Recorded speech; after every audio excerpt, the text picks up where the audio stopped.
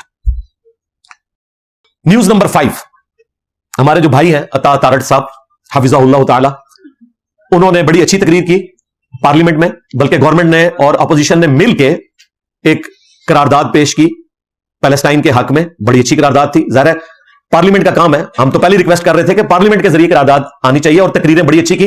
اور میں کریڈٹ دوں گا، سب سے بہترین تقریر کی ہے ہمارے بھائی نے، علی محمد خان صاحب نے. وہ انجینئر بھی ہیں اور وکیل بھی ہیں اور سیاستدان بھی ہیں، شریف النفس آدمی ہیں. انہوں نے انگلش میں تقریر کی اور ان کے الفاظ کا چناؤ کمال تھا. انٹرنیشنل میڈیا کو جو انہوں نے میسج دیا، میں نے ان کی وہ ویڈیو باقاعدہ اپنے آفیشیل چینل سے شیئر بھی کروائی اور اپنے واٹس ایپ گروپس میں بھی کہا کہ اس کو شیئر کریں. بڑے دلیرانہ انداز میں انہوں نے مقدمہ انٹرنیشنل فورم کے اوپر پارلیمنٹ کے ذریعے رکھا انگلش میں. یہ زیادہ ضروری تھا. اور باقی جب وہ تقریر کر رہے تھے سناٹا چھایا ہوا تھا پارلیمنٹ میں بڑے اچھے طریقے سے، اور سب نے ان کی تقریر کی داد بھی دی. اور جن لوگوں کو اسرائیل اور امریکہ نے اپنی بدماشی کی وجہ سے ٹیررسٹ ڈکلیئر کیا ہوا ہے، ایون ان کے نام لے کر انہوں نے ان کو کہا کہ یہ ہمارے ہیرو ہیں. یہ بہت دلیری کا کام ہے. اور عطا تارڑ صاحب نے جو تقریر کی اس میں میں ان کا شکریہ ادا کروں گا، جو میں نے ریکویسٹ کی تھی. اور یہ میرا اس نے ظن ہے کہ اسی ویڈیو کی وجہ سے ان کا بھی گمان اس طرف گیا، کیونکہ اس سے پہلے کوئی اس پہ بات نہیں کر رہا تھا کہ ساؤتھ افریقہ کا نام مینشن کر کے ہمیں شکریہ ادا کرنا چاہیے، کیونکہ عالمی عدالت انصاف میں ساؤتھ افریقہ نے مسلمانوں کا مقدمہ لڑا اور اسرائیل کو دہشت گرد ڈکلیئر کروایا. سارا خرچہ ساؤتھ افریقہ کا تھا، ایک نان مسلم کنٹری کا. اور اس میں میں نے کہا تھا کہ تمہارے بابوں کا فیض تو جاری نہیں ہے، لیکن بابا نیلسن منڈیلا کا فیض جاری ہے، کہ جو اس نے اس وقت یاسر عرفات کے ساتھ وعدہ کیا تھا کہ ساؤتھ افریقہ کی آزادی فلسطین کی آزادی کے بغیر نامکمل ہے، اسی لیے فلسطین میں ان کا مجسمہ لگا ہوا ہے باقاعدہ آنر کے طور پر نیلسن منڈیلا کا. امریکہ میں بھی ان کی اس زمانے کی پریس کانفرنسز آپ دیکھیں، دلیری سے وہ بولتے تھے، یوٹیوب پہ رکھی ہوئی ہیں فلسطین کے حق میں، جب کوئی مسلمان لیڈر بھی اس طرح نہیں بول سکتا تھا. ان کی لیگیسی آگے چلی اور اسی ملک سے ساؤتھ افریقہ نے مقدمہ لڑا فلسطینیوں کے حق میں، اور انٹرنیشنل عدالت سے یہ ثابت کروایا پوری انٹرنیشنل کمیونٹی کے سامنے. اور اسی کا فائدہ ہوا ہے جو آپ کو اتنے بڑے بڑے پروٹیسٹ نظر آ رہے ہیں. گورے انٹرنیشنل عدالت کے اس فیصلے کو مانتے ہیں. گورے سے مراد جو پبلک ہے وہ تو بیچاری ہماری طرح ہی ہے نا، ان کی کون سنتا ہے. اسی لیے وہ مسلمانوں کے ساتھ احتجاج میں شریک ہوتے ہیں کہ اسرائیل جو ہے جینوسائیڈ کر رہا ہے، نسل کشی کر رہا ہے مسلمانوں کی، یہ زیادتی کر رہا ہے. تو تارڑ صاحب نے باقاعدہ ساؤتھ افریقہ کا نام لے کر پارلیمنٹ میں ان کا شکریہ ادا کیا. اس پہ میں ان کا شکر گزار ہوں. نیوز نمبر 6، پچھلے دنوں KFC شیخو پورہ میں آپ کو پتا ہے ایک مسلمان بھائی ہمارا شہید ہو گیا جو KFC کا ملازم تھا. بائی چانس اس کی موت اسے وہاں لے آئی، اس دن وہ چھٹی پہ تھا، اس لیے وہ نارمل وردی میں وہاں آیا ہوا تھا. اور وہ خود بریلوی مکتب سے تعلق رکھتا ہے، پروٹیسٹ کرنے والے بھی بریلوی جماعت سے تعلق رکھتے ہیں. ان کی گولی سے وہ مر گیا. اس کے کزن نے ہماری اکیڈمی میں رابطہ کیا، میڈیا میں تو ہم سن چکے تھے، اس نے وہ اوریجنل ویڈیو بھی بھیجی جو اس کو گولی لگنے کی ہے اور جس طرح اس کا خون بہ رہا ہے. ذرا یوٹیوب تو وہ ویڈیوز ڈیلیٹ کر دیتی ہے. تو اسپیشلی انہوں نے کہا کہ آپ نے یہ مینشن کرنا ہے کہ اس بندے کو واقعی گولی لگی اور وہ شہید ہوا، یہ کوئی زبانی کلامی خبر نہیں، واقعی ایسا ہوا. اب میں اپنے ان علماء سے اور احتجاج کرنے والے لوگوں سے پوچھوں گا، یہ کون سا احتجاج ہے کہ جس میں آپ مسلمانوں کو قتل کر رہے ہیں؟ اور احتجاج کے لیے گولی چلانا کیا یہ ضروری ہے؟ وہ بےچارے برگر کھانے والے اور کھلانے والے معصوم سے لوگ ہیں، وہ تو آپ کی گرجدار آواز کے اوپر بھی KFC سے باہر نکل جائیں گے اگر آپ نے نکالنا تھا. ویسے تو یہ غلط ہے، احتجاج کا یہ طریقہ نہیں ہے. بائیکاٹ کرنا ضرور کریں، لیکن آپ اس کے لیے کمپین چلائیں گے، دکانیں نہیں آپ بند کر سکتے. ترکی میں 550 سے زیادہ برانچز جو بند ہوئی ہیں ڈنڈے کے زور پہ ہوئی ہیں، لوگوں نے بائیکاٹ کیا کہ نہیں کھائیں گے، تو وہ خود بخود بند ہو گئی ہیں. حرم مکہ میں خانہ کعبہ شریف کے سین میں بیٹھ کے لوگ KFC کھا رہے ہوتے ہیں، مسجد نبوی کے سین میں بیٹھ کے KFC کھا رہے ہوتے ہیں، سامنے دکان نظر آ رہی ہے، کسی کی جرأت ہے توڑ جائے. قانون کی حکمرانی ہے. ہاں آپ نے نہیں کھانا نہ کھائے، میں بھی نہیں کھاتا، نہ مجھے کوئی شوق ہے. ہم تو بھائی گھر کے چپس، گھر کے پکوڑے اور دودھ پتی استعمال کرتے ہیں. میں کوک پیپسی تو ویسے استعمال نہیں کرتا، اور یہ میں کوئی اپنی خوبی نہیں بتا رہا، مجھے اچھا ہی نہیں لگتا. ہو سکتا ہے مجھے اچھا لگتا ہوتا تو میں ان سے زیادہ کوک پیتا ہوتا، اس لیے میں کوئی اپنے اوپر ٹائٹل نہیں لگوانا چاہتا. لیکن میں بتا دوں کہ میرا کوئی انٹرسٹ نہیں ہے اس میں، اس کا بائیکاٹ ہو یا نہ ہو. لیکن یہ کوئی طریقہ نہیں ہے بائیکاٹ کرنے کا کہ آپ لوگوں کو گولیاں مارنا شروع کر دیں، لوگوں کے املاک کو نقصان پہنچائیں اور پھر آپ بائیکاٹ کی باتیں کرتے ہیں. ضرور کریں بائیکاٹ بھائی، ہم آپ کے ساتھ ہیں، آرگنائز ہونا چاہیے. اور ساتھ مولویوں کا کام ہے کہ اس بائیکاٹ کے بعد جن لوگوں کی نوکریاں فارغ ہونا، 1 سال کی تنخواہ ان کو ضرور دیں اپنے چندے میں سے، حلال کے پیسے میں سے، میں نہیں کہتا حرام کا پیسہ ہے. اور کہیں گے 1 سال تک آپ کے گھر کا خرچہ ہم اٹھائیں گے، اس دوران آپ کوئی اور جاب تلاش کر لیں. یہ نہیں ہو سکتا کہ آپ ان کی جابز بھی ختم کروا دیں. یہاں تو ہمارے لوگوں کی اکانومی جڑی ہوئی ہے نا. تو اس پورے ایشو کو ایڈریس کرنے کی ضرورت ہے. مولوی اپنا تو 1 روپیہ چندے کا چھوڑنے کے لیے تیار نہیں ہے, اور لوگوں کو کہتا ہے کہ ٹھیک ہے جی بائیکاٹ کر دو, ان کی نوکریاں بھی فارغ ہوں, آپ جاب چھوڑ دو, تو بھائی ان کے گھر کا خرچہ بھی اٹھائے نا, پورا پیکج دینا. آپ کے دروشی پڑھنے سے یا سبحان اللہ پڑھنے سے پیٹ نہیں بھرتا, نہ پیاس بجھتی ہے. دنیا کو اللہ نے اسباب کے ساتھ جوڑا ہوا ہے. کہتے ہیں نہیں جی قربانی نہیں کر سکتے نوکری کے, تم بھی کرو نا قربانی. قربانی عوام نے دینی ہے, تم بھی قربانی کرو کہ اس سال ہم نے جتنا چندہ اکٹھا کیا ہم KFC کے فارغ ہونے والے ملازمین کو ڈونیٹ کرتے ہیں, کیونکہ انہوں نے فلسطین کے مسلمانوں کے ساتھ اظہار یکجہتی کے لیے اپنی جابز چھوڑی ہیں. چلو 2 منٹ میں تمہاری اصلیت سامنے آ جائے گی. یہ مشورے دینا آسان ہوتا ہے, معصوم سی شکلیں بنا کے کہ جی مجھے موقع ملے تو میں بھی چلا جاؤں جہاد کے لیے. پاسپورٹ نکلا ہے تو کہنے میں ادھر جا کے کیا کراں گا, اللہ نے بندے یہی دیسی بھی کہہ رہے سا ہوں وہی گلا. ایک کہانی ہے ساروں کی. جی انجینئر صاحب ولاگس بنا رہے ہیں, تسی کیا کر رہے ہو, تسی ولاگس ہی بنا رہے ہو. میں نے تو ٹوئٹا گاڑی نہیں نکلوائی, میرے پاس تو موٹر بائک ہے. اور ڈاکٹر اسرار صاحب جو خلافت کی تحریک کے بانی تھے پاکستان میں, میری پیدائش سے 3 سال پہلے ان کے پاس ٹوئٹا گاڑی تھی 1974 میں. میرے پاس آج بھی موٹر بائک ہے. اس زمانے میں شاید گنتی کے لوگ تھے جن کے پاس گاڑی ہوا کرتی تھی. تو اس طرح اگر آپ نے صرف گفتگو کر کے خلافت چلانی ہے تو ڈاکٹر اسرار صاحب بھی کرتے تھے گفتگو, ماشاءاللہ میں بھی کرتا ہوں, سائل ادیم صاحب بھی کرتے ہیں, اور لوگ بھی کرتے ہیں, کرتے رہو. لیکن مجھے سنگل آؤٹ کر کے کہ جی میں لوگوں کو جہاد پہ نہیں جانے دے رہا, استغفر اللہ تو میں نے نہیں روکا ہوا بھائی, جاؤ ہم آپ کے ساتھ ہیں. پیچھے کچھ لوگ بھی ہونے چاہیے جو دعائیں خیر کریں, ٹھیک ہے. ہاں, اور خدا نہ خواستہ اگر, بلکہ خدا نہ خواستہ تو نہیں کہنا چاہیے, اگر آپ شہادت کے رتبے پہ پہنچے تو ہم غائبانہ نماز جنازہ آپ کا پڑھ سکیں. پیچھے جنازہ پڑھانے والے بھی تو ہونے چاہیے, کیونکہ مولوی تو ہم نے فواد چودھری صاحب کے خرچے پہ بھجوا دینے, جنازے تو مولویوں کے بھی مجھے ہی پڑھانے پڑنے ہیں. ہاں, تو اس طرح الزام تراشی کرنا. ابھی تو مستقبل میں یہ ایک احتجاج اناؤنس کیا ہوا ہے انہوں نے, TLP والوں نے, 1 مئی کو. وہ کہہ رہے ہیں ہم امریکن ایمبیسی کی طرف جائیں گے. بالکل جائیں اگر گورنمنٹ آپ کو الاؤ کرتی ہے, اور بہرحال گورنمنٹ کو الاؤ کرنا چاہیے کنٹرول انوائرمنٹ میں, بالکل قریب نہ جانے دیں, کیونکہ اعتبار بھی نہیں ہوتا نا پاکستانی قوم کا. یہ لبیک یا رسول اللہ پڑھ کے اپنے موٹر بائک پہ کبھی آگ نہیں لگائیں گے, لوگوں کے موٹر سائیکل جلا دیں گے, لوگوں کی گاڑیاں جلا دیں گے. تھوڑا دور رکھیں, ٹھیک ہے, وہ یاداشت اپنی جمع کروائیں, اجازت ہونی چاہیے. خیر وہ انتظامیہ بہتر دیکھ سکتی ہے. اور ہم اپنے اسٹوڈنٹ سے بھی کہیں گے, تمام مذہبی جماعتوں سے, پولیٹیکل جماعتوں سے, کہ جتنی بھی تنظیمیں احتجاج کر رہی ہیں, خواہ وہ TLP والے کریں, آپ شامل ہوں اس میں, پلے کارڈز اٹھا کے توڑ پھوڑ نہ کریں. PTI کرتی ہے, اس کے ساتھ شامل ہوں, نون league, Jamaat Islami, Peoples party, جو لوگ بھی مسلمانوں کے حق میں احتجاج کے لیے آواز بلند کر رہے ہیں, آپ اس سسٹم کا حصہ بنیں, لیکن توڑ پھوڑ کا حصہ نہ بنیں. News number 7. کل میں بائی چانس اسی شاندار چوک سے گزر رہا تھا, المعروف مفتی چوک, تو بائی چانس میری نظر پڑی اتنے بڑے بڑے اسرائیل کے جھنڈے. بہت اچھی بات ہے, زمین پہ انہوں نے اس کو پینٹ کیا ہوا, یہاں تک تو بات درست ہے. لیکن حیران کن بات, اس کے اوپر لکھا ہوا ہے اسرائیل پر لعنت. اسرائیل لفظ اتنا بڑا سڑک کے اوپر لکھا ہوا ہے, اس کے اوپر سے موٹر بائکس گزر رہی ہیں, پیدل جوتیوں سمیت لوگ گزر رہے ہیں. اسرائیل ورڈ قرآن پاک میں درجنوں دفعہ آیا ہے, اور یہ کوئی عام لفظ نہیں ہے. اسرائیل حضرت یعقوب علیہ السلام کا لقب ہے. اسرائیل کا مطلب ہے عبداللہ, اللہ کا بندہ. اسرائیل کی ریاست سے ہمیں اختلاف ہے, اور یہ نہ سمجھیے گا کہ یہ اسرائیل کوئی اور نام ہے اور یعقوب علیہ السلام کا جو لقب اسرائیل اور ہے, سیم ہے. وہ بھی حضرت یعقوب علیہ السلام کے ماننے والے ہیں, ٹیمپرڈ فارم میں, جس طرح کرسچنز عیسیٰ ابن مریم کے, اور مسلمان بھی ٹیمپرڈ فارم میں ہی رسول اللہ کو مان رہے ہیں صلی اللہ علیہ وآلہ وسلم. رسول اللہ کی تو نہیں مان رہے. تو اسرائیل قرآن پاک میں درجنوں دفعہ آیا. سورہ بنی اسرائیل قرآن میں موجود ہے, 15واں پارہ سٹارٹ ہی اس سے ہوتا ہے. اب اس نام کی توہین کرنا اور کہنا کہ جی یہ, اور اسرائیل لکھا بھی وہ اردو میں ہے, یعنی کہ عربی رسم الخط میں, تو وہ قرآن پاک کے حروف تہجی ہیں. ہمیں تو اعلیٰ حضرت فتاوی رضویہ میں بتا رہے تھے, باپا جانی نے ویڈیوز میں بتایا, فضائل سنت میں لکھا کہ آپ ابو جہل اور کافر کا نام بھی اپنی جوتی پہ یا زمین پہ نہیں لکھ سکتے کہ قرآن کے حروف تہجی ہیں. اور یہاں پورا ایک پیغمبر کا لقب جو قرآن میں درجنوں دفعہ آیا, اسرائیل, بنی اسرائیل بھی آیا, صرف اسرائیل بھی آیا, بنو اسرائیل بھی آیا, وہ آپ نے زمین پہ لکھ دیا. ویسے تو لعنت جو ورڈ ہے یہ بھی قرآن کا ورڈ ہے, لعنت اللہ علی الکاذبین, یہ بھی نہیں آپ زمین پہ لکھ سکتے کہ اس کی بے حرمتی ہو. لیکن ہم تو اس ملک میں رہ رہے ہیں کہ جہاں ٹوائلٹس میں شیعہ کافر کے نعرے لکھے گئے. شیعہ بھی قرآن کا لفظ ہے, وَإِنَّ مِن شِيعَتِهِ لَإِبْرَاهِيمَ, اور بے شک نوح کے شیعہ میں ابراہیم بھی تھے. یعنی اس سے مراد وہ گروہ, یعنی ان کے گروہ سے تعلق رکھنے والے تھے, یعنی تمام انبیاء ایک ہی کمیونٹی سے تعلق رکھتے ہیں. یہاں تو لوگ ٹوائلٹ میں شیعہ کافر لکھتے رہے. ابھی کوئی نیا مارکیٹ میں کوئی اعتراض آیا, مجھے کسی نے بتایا, کوئی مولوی نے کلپ بنایا کہ جی وہ انجینئر صاحب تو کہتے ہیں ٹوائلٹ میں جا کے بھی آپ دعا پڑھ سکتے ہیں سیٹ پہ بیٹھنے سے پہلے. تو اگر ٹوائلٹ کے دروازے پہ کوئی شیعہ کافر لکھ لے تو آپ کی ڈاکٹر میں تو کوئی مسئلہ نہیں ہے. پہلی بات آپ کی ڈاکٹر میں تو یہ توہین ہے نا, مانتے ہیں ہزاروں ٹوائلٹس میں دیوبندیوں کے لکھا گیا.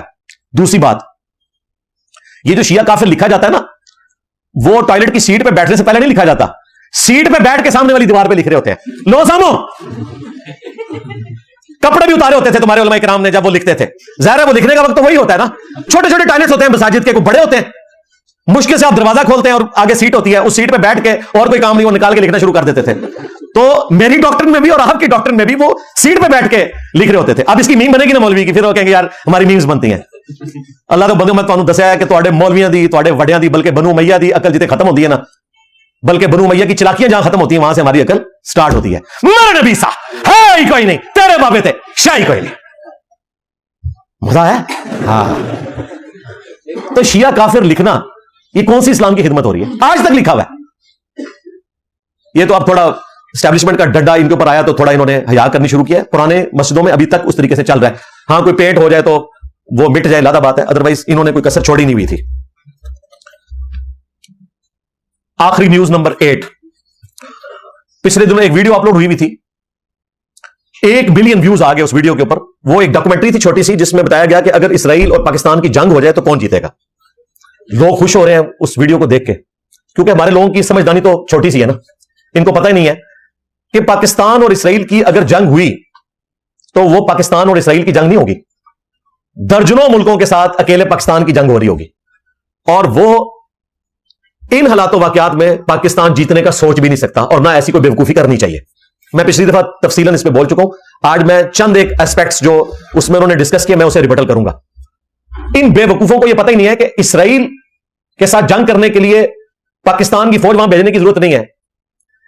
ارد گرد کے جو عرب ممالک ہیں وہ بھی مل کے اگر اسرائیل کے خلاف صحیح طریقے سے منظم جنگ کریں, اس طرح نہیں جس طرح 67 میں کی اور یہ برے طریقے سے ہار گئے, صحیح طریقے سے, تو وہ شکست دے سکتے ہیں. لیکن پریکٹیکلی ایسا نہیں ہے. اسرائیل اکیلا نہیں ہے, اسرائیل تو کچھ بھی نہیں ہے, اس کی تو کتے کی بھی اوقات نہیں ہے. اس کے پیچھے جو اس کا ابا ہے نا امریکہ اور یو کے, جنہوں نے ان کو زبردستی وہاں پہ آباد کیا ہوا ہے, وہ کھڑے ہیں. اور یو کے اور امریکہ جس کے پیچھے کھڑے ہیں تو وہ دونوں نہیں کھڑے. نیٹو کے 32 ملک ہیں جن میں 2 اسلامک کنٹریز بھی ہیں. نمبر 1 ترکی ہے, جی وہی ترکی, طیب اردگان والا ترکی, ہاں جی, مسلمان امت کا لیڈر. اور دوسرا البانیہ. اگر اسرائیل کے ساتھ جنگ ہو کسی ملک کی تو ترکی اسرائیل کا ساتھ دے گا, کیونکہ وہ اس ٹریٹی کے پابند ہیں نیٹو کے. آج بھی نیٹو میں سب سے زیادہ فوج ترکی کی ہے. وہاں پھر اسلام پیچھے رہ جائے گا, کیونکہ اس معاہدے کی انہوں نے پاسداری کرنی ہے. اب مجھے بتائیں, یہ بیوقوف جو آپ کو پٹیاں پڑھاتے ہیں کہ جی پاکستان فوج بھیج دے, اچھا پھر کہتے ہیں جی ایٹم بم پھینک دے. اچھا ایٹم بم آپ بھی پھینکیں گے, وہ نہیں پھینکیں گے, وہ بھی پھینکیں گے. امریکہ کے بحری بیڑے دنیا کے سارے سمندروں میں کھڑے ہوئے, چند گھنٹوں کے وقفے سے وہ اپنے آپ کو ایکٹیویٹ کر سکتے ہیں. آپ کو اندازہ ہی نہیں ہے. یہ کہانیاں کروانا چھوڑیں اور اس طریقے سے لوگوں کو بھڑکانا. اور پھر لوگ دیکھتے ہیں اب فوج بھی ہماری مجبور ہے, وہ ISPR کے ذریعے ملی ترانے تو ریلیز کرتی ہے, لیکن یہ بریفنگ نہیں دے سکتی اور نہ دینی چاہیے اس کو, کیونکہ فوج اگر اس طرح کی بریفنگ دے گی تو ہمارا مورائل تو ویسے ہی ڈاؤن ہو جائے گا. یہ ہمارے جیسے وائزین کا کام ہے جنہیں اس حقیقت کا پتا ہے کہ وہ لوگوں کو صحیح پکچر بتائیں. میں پچھلی دفعہ آپ کو تفصیلاً بتا چکا ہوں. اس طریقے سے ملکوں میں جنگیں نہیں ہوتی ہیں, اور نہ اس کے اوپر کوئی فوج کو لام تان کیا جا سکتا ہے کہ فوج لڑنے کے لیے وہاں کیوں نہیں جا رہی ہے. آپ کو اندازہ ہی نہیں ہے, اس قسم کی کہانیوں سے باہر نکلیں. ہاں OIC کے فورم پہ, UNO کے فورم کے اوپر وہ آواز اٹھانی چاہیے بیسک ہیومن رائٹس کے لیے, یہ ضروری ہے.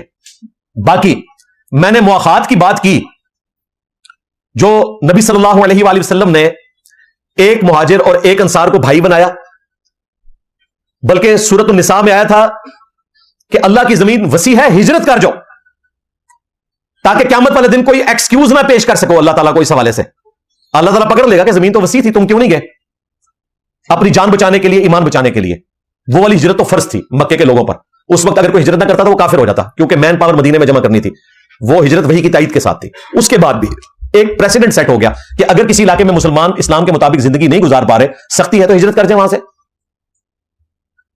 اور اس میں نے کہا تھا کہ آلموسٹ 50 لاکھ کے قریب فلسطینی ہیں, آج رجسٹرڈ ملا لیں تو تقریباً 80 لاکھ کے قریب ہے. مشکل سے 1.25 لاکھ کے قریب ایک مسلمان ملک کے حصے میں آئیں گے. 57 اسلامک کنٹریز ان کو آباد کر سکتے ہیں. تو کہتے ہیں جی یہ صاحب کہتے ہیں وہ اپنا ملک چھوڑ کے چلے جائیں. اچھا آپ کیا چاہتے ہیں وہ اپنے ملک میں رہیں اور مرتے رہیں؟ ابھی پرسوں پھر انہوں نے اوپر سے بم پھینکے ہیں, 40 فلسطینی شہید ہو گئے ہیں, انہی کھنڈرات کے اوپر بھی بم پھینک رہے ہیں. فلسطینی تو خود اپنے مکان چھوڑ کے رفح بارڈر پہ کس لیے آئے ہوئے ہیں؟ جان بچانے کے لیے نا. آپ ان کو کہہ رہے ہیں کہ مرو جا کے واپس, اور بھائی وہ خود یہ ڈیسیژن کر رہے ہیں کہ ہم بارڈر پہ آ کے رہیں گے تاکہ ہمارے اوپر بمباری نہ ہو. آپ کہہ رہے ہیں نہیں واپس جاؤ, یہ ان کو سرزمین سے نکالنا چاہتا ہے. اچھا آپ باندھ کے مروانا چاہتے ہیں. جب تم غلط رنگ دے رہے ہو میری گفتگو کو, تو میں بھی تمہاری گفتگو کو غلط رنگ دے سکتا ہوں کہ تم باندھ کے مروانا چاہتے ہو. وہ بارڈر پہ کیوں آگے بیٹھے ہوئے ہیں؟ 1948 کے لاکھوں لوگ تیسری نسل میں جوان ہو چکے ہیں, آج تک بارڈر پہ بیٹھے ہوئے. 1967 کی جنگ کے بعد کے لوگ بارڈر پہ بیٹھے ہوئے ہیں, اردن میں, مصر کے بارڈر کے اوپر آپ دیکھیں, سیریا کے بارڈر کے اوپر پناہ گزین کیمپس ہیں, 3 نسلیں ان کی جوانوں آج بھی کیمپوں میں رہ رہے ہیں یار, 80 سال سے, اس امید پہ کہ کبھی ہم واپس جائیں گے.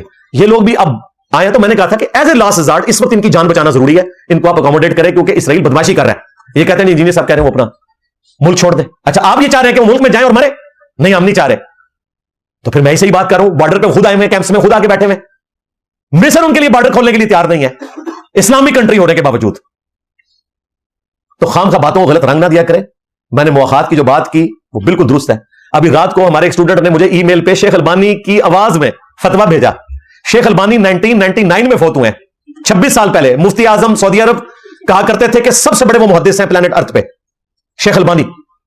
ان کا ریٹن میں فتویٰ موجود ہے. اس زمانے میں ان سے پوچھا گیا, کیونکہ فلسطین تو مسلسل زیر تاب ہے اسرائیل کے, تو انہوں نے کہا کہ سنت کے مطابق فلسطینیوں کو ہجرت کر جانی چاہیے دوسرے اسلامی کنٹریز میں. شیخ البانی کا فتویٰ ہے. اب میں یہ تمام موٹیویشنل سپیکرز, مولویوں کے فرنٹ مین لوگوں سے اور ان سو کالڈ مفتیات سے پوچھوں گا کہ کیا شیخ البانی یہودی ایجنٹ تھے جو یہ مواخات کا مشورہ دے رہے تھے کہ تم دوسرے ملکوں میں ہجرت کر جاؤ؟ انہوں نے کہا یہ نبی کی سنت ہے, سنت ابراہیمی ہے, سب سے بڑھ کر سنت محمد رسول اللہ ہے صلی اللہ علیہ وآلہ وسلم. کیا آپ ہجرت کر کے نہیں آئے ہیں مدینہ شریف؟ وہ فتویٰ میں ساتھ اٹیچ کر دوں گا. اندازہ کریں, یہ سارے مولوی اکٹھے ہوئے ہوتے ہیں, ایک طرف مجھے گالیاں نکال رہے ہیں, خود اپنے ان کے بڑوں نے کیا فتوے دیے ہوئے ہیں ان کو پتہ ہی نہیں. ان کو بھی گالیاں نکالو, ان کو نہیں نکالیں گے, ان کو رحمہ اللہ کہیں گے, اس دور کا امام بخاری کہیں گے ان کو, شیخ البانی کو. تو بھائی اللہ سے ڈر جائیں. آپ خام خواہ بات کو غلط رنگ دیتے ہیں, پھر بے عزت ہوتے ہیں, پھر آپ کی میمز بنتی ہیں, آپ کہتے ہیں کہ یہ ہمیں گالیاں دلوا رہے ہیں. بھائی ہم کوئی گالیاں نہیں دلوا رہے آپ کو, آپ کی ہوئی آپ کے آگے آتی ہیں جو میمز بنتی ہیں. گالیوں کی تو میں کسی کو اجازت نہیں دیتا, گالی تو بالکل نہیں دینی چاہیے. میمز وہ ان لوگوں کا حق ہے, ہاں بالکل ملنی چاہیے, ان کو بار بار ملنی چاہیے, کیونکہ ان کو میری علمی بات تو سمجھ نہیں آ رہی نا. ان کے پرانے اور نئے بیان چلا کر اور جو ان کے دعوے ہیں ان میں ان کو ایکسپوز کریں, تو پھر ان کو پتا چل جائے گا کہ یہ اتنے بڑے بڑے دعوے. ابھی ہمارے جو بھائی ہیں ساحل الدین بھائی, میں تو ان سے ایکسپیکٹ نہیں کر رہا تھا.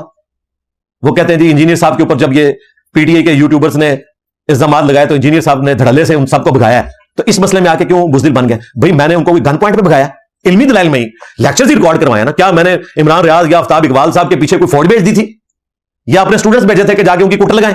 نہیں, میں نے علمی طریقے سے انہیں مات دی اور بھاگے, وہ نہیں بیٹھنے کے لیے تیار ہوئے. تو یہاں پہ بھی میرے بھائی میں علمی اختلاف کر رہا ہوں, یہی کروں گا. اچھا پھر وہ کہہ رہے ہیں جی انجینئر صاحب کیوں نہیں اکیڈمی چھوڑ کے چلے جاتے؟ او بھائی اگر اکیڈمی کے اوپر خدا نہ خواستہ بمباری ہوگی تو میں اپنے اسٹوڈنٹس کو پہلے یہاں سے نکالوں گا. یہ باہر آپ کو اتنی پولیس کی جو گاڑیاں اور سیکورٹی نظر آ رہی ہے, یہ صرف میرے لیے نہیں ہے, چونکہ ہم سیکورٹی اسٹیٹ ہیں. یہاں پہ آپ کو پتا ہے کہ مذہبی اجتماعات کے اوپر حملے ہو جاتے ہیں, یہ آپ کی سیکورٹی کے لیے بھی ہے.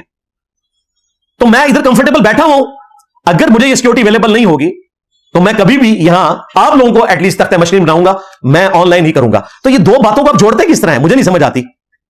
یہ کہہ رہے ہیں فلسطینیوں کو مشورہ دے رہے ہیں تو خود کیوں نہیں چلے جاتے؟ بھائی میں خود تو سکیور ہوں نا. آپ مجھے یہ بتائیں, آپ فلسطینیوں کو مروانا چاہتے ہیں واپس بھیج کے؟ وہ تو خود اپنا ملک چھوڑ کے بارڈر پہ بیٹھے ہوئے ہیں کیمپس میں. تو میں نے تو صرف کہا کہ جن کیمپس میں وہ بیٹھے ہیں ان کے ساتھ ایڈجسٹنٹ ملک بارڈر کھول دیں اور ان کو اکوموڈیٹ کریں وہاں پہ. میں تو فلسطینیوں کی رائے کو پروموٹ کر رہا ہوں, آپ ان کو باندھ کے مروانا چاہتے ہیں. اگر میں الزام لگانا چاہوں تو لگا سکتا ہوں, یہ تو بے دھڑکی الزام لگا دیتے ہیں نا. جب چاہے کسی کو کہہ دیا کہ وہ بزدل ہے, کبھی کسی کو کہہ دیا کہ یہ جو ہے وہ یہود و نصارہ کے مشن کو آگے لے کے چل رہا ہے. تو یہ حرکتیں میں بھی کر سکتا ہوں, اللہ سے ڈر جائیں, اور جو بات جس طرح ہے جتنی کی ہے اسی کے اوپر بات کریں. اینڈ پہ میں اعلان کروں گا ایک اپنے علماء کرام کے لیے کہ آرمی چیف کا بھی بیان آ گیا, پارلیمنٹ نے بھی جو کرنا تھا قرارداد کی شکل میں کر دیا. اب ہمارے علماء کرام ہمیں بتائیں کہ آگے کیا کرنا ہے. ہاں کیونکہ میں نے کہا تھا 1 مہینے کا ٹائم ہے, شکر ہے 1 مہینہ نہیں 1 ہفتے کے اندر ہی جواب آ گیا, کیونکہ انہوں نے تو اگلا لایا عمل ہمیں بتانا ہے نا. اور اگر یہ نہیں بتاتے اور سب سے پہلے اس کے اوپر خود عمل نہیں کرتے, اٹ مینس کہ آپ کو کہانیاں کروا رہے ہیں. آپ مجرمانہ خاموشی نہیں چاہیے, پریکٹیکلی جو ہم سے کہتے تھے نا انجینئر صاحب پریکٹیکلی کچھ کریں. تو ان سارے مولویوں کو, ان کے فرنٹ مین جتنے ہیں, جتنے موٹیویشنل اسپیکر ہیں, جتنے خلافت کے نام نہاد ولاگرز ہیں, یہ سارے آپ بتائیں کہ آگے کرنا کیا ہے. کیونکہ آرمی چیف نے تو بیان دے دیا, گورنمنٹ نے قرارداد منظور کر لی اور اپوزیشن نے بھی اس میں ووٹنگ ڈالی. پاکستان کی تمام پولیٹیکل جماعتوں نے بتا دیا کہ انہوں نے یہی کچھ کرنا تھا جو انجینئر صاحب کہہ رہے ہیں. یہ نہ سمجھے گا کہ میرے کہنے پہ انہوں نے کیا ہے, یعنی جو میں فورس ہی کر رہا تھا اور جو اس ورلڈ کی گراؤنڈ ریالٹیز ہیں جو میں پچھلی دفعہ 2 گھنٹے میں بیان کر چکا. اب مولوی بتائیں آگے کیا کرنا ہے. اگر یہ چھپ کر کے بیٹھ جاتے ہیں تو اس کا مطلب ہے کہ تم لوگوں نے پوائنٹ سکورنگ کی تھی, پہلے کرنا کرانا کچھ بھی نہیں, صرف اپنی چندہ بک لانچ کروانی تھی, لوگوں کو بتانا تھا کہ جی جو چندے لیے لال کر دیے ہم نے جہاد کی اناؤنسمنٹ کر دی ہے. اب گیٹ ٹو ہاں, نہیں تو یاد رکھنا میں تھوڑے مگر ہاں, میری ویڈیوز تمہیں ہانٹ کرتی رہیں گی. بالکل عقائد و نظریات میں بھی کر رہی ہیں, اس معاملے میں بھی کرتی رہیں گی. کیوں کہ میرا نبی سا ہے ہی کوئی نہیں, تیرے بابے تھے شے ہی کوئی نہیں. صلو علی محمد و آل محمد, اللہم صلی علی محمد وعلی آل محمد واصحاب محمد وازواج محمد وامت محمد اجمعین الی یوم الدین, آمین. اچھا میرے بھائیوں, کافی سارے بھائیوں نے بہنوں نے دعاؤں کے لیے کہا ہوا ہے, اینڈ پہ ہم دعا بھی کر لیتے ہیں وسیلہ اور توسل کے طور پر. اللهم إني أسألك بأنك أنت الله لا إله إلا أنت الأحد الصمد الذي لم يلد ولم يولد ولم يكن له كفوا أحد وإلهكم إله واحد لا إله إلا هو الرحمن الرحيم ألف لام ميم الله لا إله إلا هو الحي القيوم اللهم صل على محمد وعلى آل محمد اللهم ربنا آتنا في الدنيا حسنة وفي الآخرة حسنة وقنا عذاب النار ربنا آتنا من لدنك رحمة وهيئ لنا من أمرنا رشدا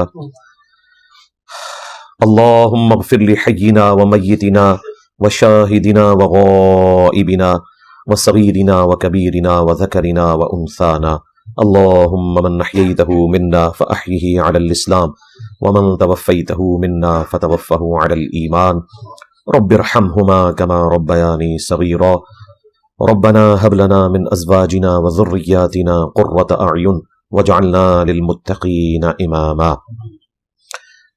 اے اللہ ہماری, ہمارے ماں باپ کی, ہمارے بیوی بچوں کی, پوری امت کی تمام دینی دنیاوی جسمانی روحانی ظاہری باطنی پریشانیاں تکلیف مصیبتیں دکھ درد بیماریاں دشواریاں دور فرما. جن جن بھلائیوں کا سوال تیرے محبوب صلی اللہ علیہ وآلہ وسلم نے تجھ سے کیا تمام مسلمانوں کے حق میں قبول منظور فرما. جن جن چیزوں کے شر سے تیرے محبوب علیہ السلام نے تیری پناہ طلب کی تمام مسلمانوں کو ان چیزوں کے شر سے اپنی پناہ عطا فرما.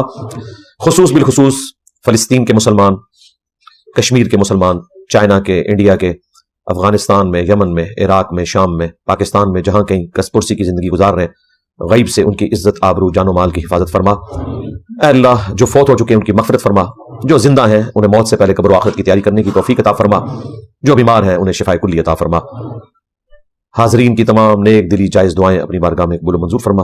تمام مسلمانوں کی تمام دعائیں اپنی بارگاہ میں قبول فرما. اے اللہ ہمارے ملک پاکستان کی خیر فرما, پورے عالم اسلام کی خیر فرما, عالم اسلام کو اندرونی اور بیرونی خطرات سے محفوظ فرما.